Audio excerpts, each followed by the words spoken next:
Charlotte Bronte's novel, Jane Eyre, is not your typical Victorian love story.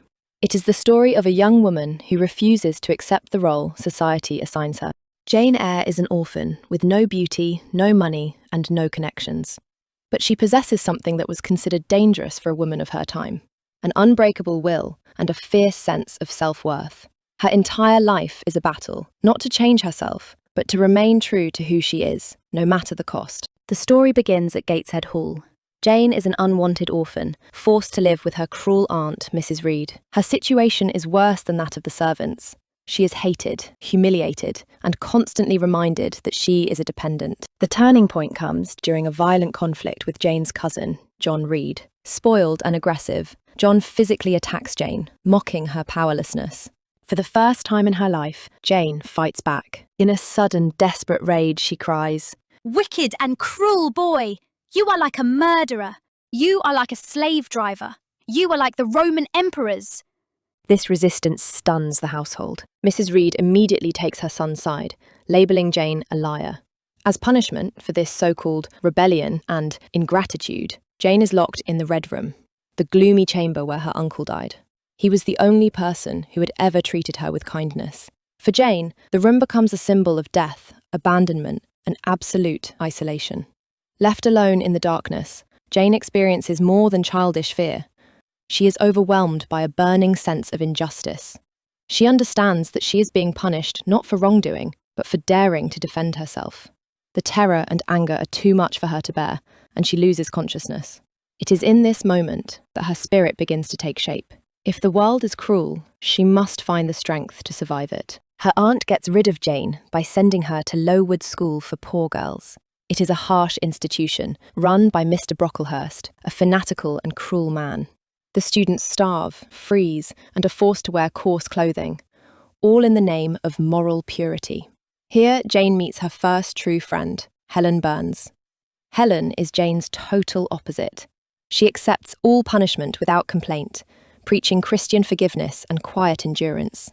The school's terrible sanitation eventually causes a typhus epidemic. Jane witnesses her only friend slowly dying. Helen's passing leaves a deep mark on Jane's soul.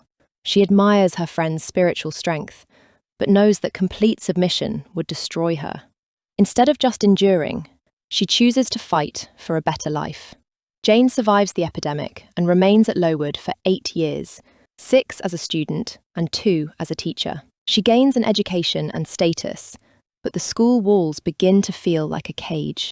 Craving liberty, Jane feels she has had enough of routine and safety. Stability, she realises, is not the same as happiness. She places an ad in the newspaper and secures a position as a governess at Thornfield Hall. Upon arrival, she meets the kind, elderly housekeeper, Mrs. Fairfax, whom Jane initially mistakes for the lady of the house. In fact, Thornfield has no mistress, as its owner, Mr. Rochester, is unmarried and often absent. Jane also meets her pupil, a lively young French girl, Adele Varon. She is Mr. Rochester's ward and the daughter of his former mistress, taken in by him out of duty. With the master frequently away, life at Thornfield is quiet, though faintly lonely. Thornfield, however, is not as peaceful as it seems.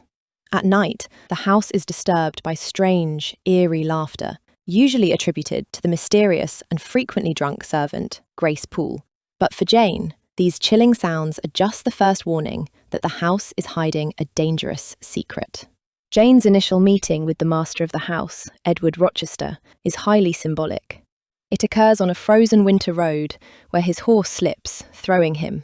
The gloomy, commanding stranger suddenly becomes dependent on the fragile young woman beside him to help him stand. From the very beginning, their relationship is not one of master and servant, but of 2 wounded people recognizing each other. Rochester is a complex, sarcastic man with a dark past, but he is the only one who sees Jane as his intellectual equal. Their evenings are spent in long conversations by the fireplace. They exchange jokes and open up about loneliness, regret, and guilt. Jane captivates him with her honesty and independence. She dares to argue with him, and that is precisely what draws him to her. At one point, Rochester begins to idealize her, treating her as if she were an angelic, perfect creature. Jane firmly corrects him, declaring, "I am not an angel, and I will not be one till I die." I will be myself. For the first time, Jane feels truly seen. She falls in love, but remains cautious, never allowing herself to forget the vast gulf between a governess and her master. The mysteries quickly escalate. One night, Jane is awakened by strange sounds and the smell of smoke, and she discovers that someone has set Rochester's bed curtains on fire. She wakes him and saves his life by dousing the flames with water. He swears her to secrecy, claiming that Grace Poole was responsible. This crisis deepens their intimacy, but Jane suspects these events hide a darker truth, beyond the servants' supposed drunkenness. Rochester soon leaves Thornfield, but returns with a large party of aristocratic guests, among them the beautiful and haughty Blanche Ingram. She receives much attention from Rochester, who seems intent on marrying her for her status and beauty. The house fills with grand parties and games. Jane is required to be present in the drawing room during the evenings, but sits apart in the shadows, painfully aware of the vast contrast between her and the elite. She listens as Blanche loudly mocks governesses, treating Jane as invisible. She is consumed by jealousy, believing that Rochester loves Blanche. Her greatest fear is being devoured by her feelings and losing all control, so she constantly reminds herself of her low social position. Despite the pain, she cannot ignore the truth. Blanche is cold, vain, and interested only in Rochester's fortune. One evening, Rochester disguises himself as an old gypsy woman and sets up in the library to tell fortunes. He insists that Jane come in last. In his gypsy disguise, he probes her feelings, trying to discover whether she is jealous and whether she loves him. It is a moment of intense psychological play. Rochester is carefully testing Jane's heart before revealing the truth. The dark secret soon breaks through the surface. During the visitor's stay, a man named Richard Mason arrives from the West Indies. He is a stranger to Jane, but his presence visibly terrifies Rochester. That night, the entire house is jolted awake by a blood-curdling cry for help. Rochester calms the guests, dismissing it as a servant's nightmare, but secretly summons Jane. He leads her to the forbidden attic floor, where she finds Mason badly wounded, bleeding from deep bite marks and knife injuries. Rochester orders Jane to sponge the blood from Mason's wounds and strictly forbids her to speak to him. He then leaves to fetch a surgeon, abandoning Jane for hours in the terrifying room. She sits in silence beside the bleeding man, listening to the savage, snarling sounds coming from the locked door nearby. When Rochester finally returns with the surgeon, they dress the wounds. Before dawn, they secretly smuggle Mason out of the estate, so the guests remain unaware. As the carriage departs, Rochester binds Jane to secrecy, relying on her loyalty to keep the night's horrors hidden. When Rochester speaks calmly of his impending marriage and suggests that Jane must soon leave Thornfield to find new employment, her deepest fear is suddenly confirmed. To him, she is nothing more than a plain governess, and her restraint reaches its breaking point. Overwhelmed but determined to preserve her dignity, she slips away into the garden alone. There, beneath the old chestnut tree, Rochester finds her. He holds her back as she tries to flee. Jane's carefully controlled passion explodes, and she tells him, "Do you think, because I am poor, obscure, plain and little, I am soulless and heartless? You think wrong. I have as much soul as you, and full as much heart." Stunned by her honesty, Rochester confesses his love. He admits the flirtation with Blanche was a deliberate attempt to provoke Jane's jealousy and draw out her true feelings. Calling her his equal in spirit, he proposes marriage on the spot. Jane accepts, overwhelmed with joy. Moments later, a sudden wind sweeps through the garden. The sky darkens, thunder rumbles in the distance, and lightning strikes the old chestnut tree, an ominous sign of the trials ahead.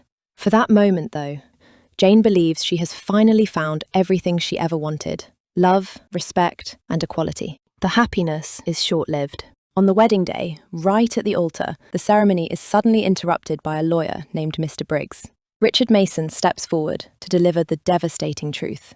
Edward Fairfax Rochester of Thornfield Hall was married to my sister, Bertha Antoinetta Mason, 15 years ago. The secret is revealed.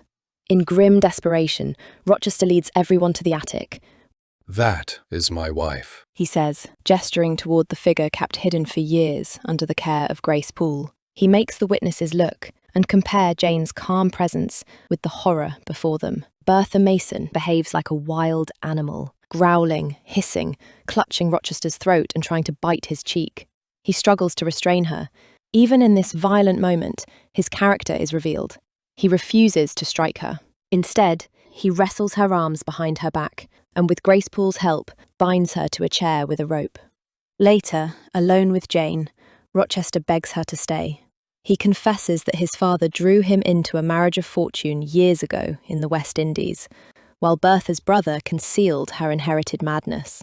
By the time he discovered the truth, it was too late, and he has lived in torment ever since. He promises Jane love and protection, urging her to flee with him to France and live as husband and wife, ignoring the law. Jane faces the most painful choice of her life. Stay with the man she loves as his mistress, that lose her self-respect, or walk away into a world where she has nothing. When Jane tells him she intends to leave, Rochester falls into a state of despair. My deep love, my wild woe, my frantic prayer are all nothing to you. Jane's heart breaks, but her principles remain unshaken. She knows that staying would mean destroying her own soul. To avoid further temptation, she tells herself, I care for myself. The more solitary, the more friendless, the more unsustained I am, the more I will respect myself. She leaves Thornfield in the middle of the night, carrying no money and almost no belongings, only a small bundle with the barest necessities. Alone and unprotected, she chooses poverty and uncertainty over a life that would cost her her moral freedom. Jane wanders the lonely northern moors, sleeping in the open air and nearly starving to death. Reduced to begging and eating pig food to survive, she stumbles on the third day to a secluded house on the edge of the moor. Half dead from hunger and cold, she knocks weakly at the door, but the servant turns her away. Inside, however, two sisters overhear her plea. Diana and Mary refuse to let her die on their doorstep, and their brother, the cold clergyman St. John Rivers, allows her in. Jane barely crosses the threshold before collapsing. The sisters warm her by the fire, give her food and wine, and put her to bed. Their kindness saves her life. While working as a village school teacher and slowly rebuilding her life, Jane makes a discovery that changes everything. She has inherited a fortune from her long-lost uncle, John Eyre of Madeira, and learns that the Rivers siblings are actually her cousins. For the first time, Jane has both the wealth she never sought and the family she always longed for. Driven by her generous nature, she divides the entire inheritance into 4 equal parts, sharing it with her cousins so they can all live independently. St. John Rivers soon proposes marriage, not out of love, but because he sees Jane as the ideal partner for his missionary work in India. He pressures her relentlessly, appealing to her conscience and faith, insisting that refusal would be selfish and sinful. Jane hesitates. She admires his devotion and nearly submits, even agreeing to go to India with him. But marriage, she knows, would destroy her spirit. One night, alone in her room, Jane nearly convinces herself to accept St. John's proposal. Suddenly, she hears a voice calling across the distance. Jane! Jane! Jane! It is Rochester's voice. She answers aloud, I am coming, and rushes into the garden, but finds nothing. The call was mystical, impossible, and undeniable. It awakens her heart and reminds her where she truly belongs. The next morning, Jane firmly refuses St. John and sets out to find Rochester. Jane returns to Thornfield, only to discover a blackened ruin. The estate has burned to the ground. She learns that Bertha Mason finally escaped her room, set the house on fire, and then jumped to her death from the roof. Rochester lost his sight and one hand while trying to save the servants, and even his mad wife. Jane eventually reaches Ferndean, a secluded and gloomy manor deep in the woods, where Rochester now lives. He is a broken man, dwelling in darkness and convinced that his life is over. Jane says nothing at first. She simply brings him a glass of water and gently helps him hold it. When he finally recognizes her touch and voice, he cannot believe she has returned. He thinks it is a dream or a cruel hallucination. Overwhelmed, he grasps her hand tightly, saying, Jane Eyre! Jane Eyre! They talk through the night, sharing everything that has happened. The power dynamic has completely shifted. Jane is no longer the poor, dependent governess, but an independent woman with her own fortune. Rochester is no longer the proud, domineering master, but a humbled man who needs her. They marry quietly soon after. 10 years later, Jane reflects on their life together with deep contentment. They are inseparable, truly one in spirit. Rochester gradually regains sight in one eye, enough to read, write, and see the world around him again. When their firstborn son is placed in his arms, he can see that the boy has inherited his own eyes, large, brilliant, and black. Jane becomes his eyes and his constant companion, but she does so freely as his equal and partner. And her story ends with a single famous sentence. Reader, I married him. The power of Jane Eyre lies in its radical message for the Victorian era. True love can exist only between equals, equals in soul, spirit, and mutual respect. Jane's journey forms a perfect circle. It begins in the terrifying Red Room, a symbol of imprisonment, injustice, and silenced rage, and ends at Ferndean, a quiet, secluded place of healing, freedom, and chosen devotion. Throughout her life, Jane never sacrifices her principles for passion, nor does she surrender her heart to cold duty. She refuses to become Rochester's mistress, and she refuses to become St. John's loveless missionary wife.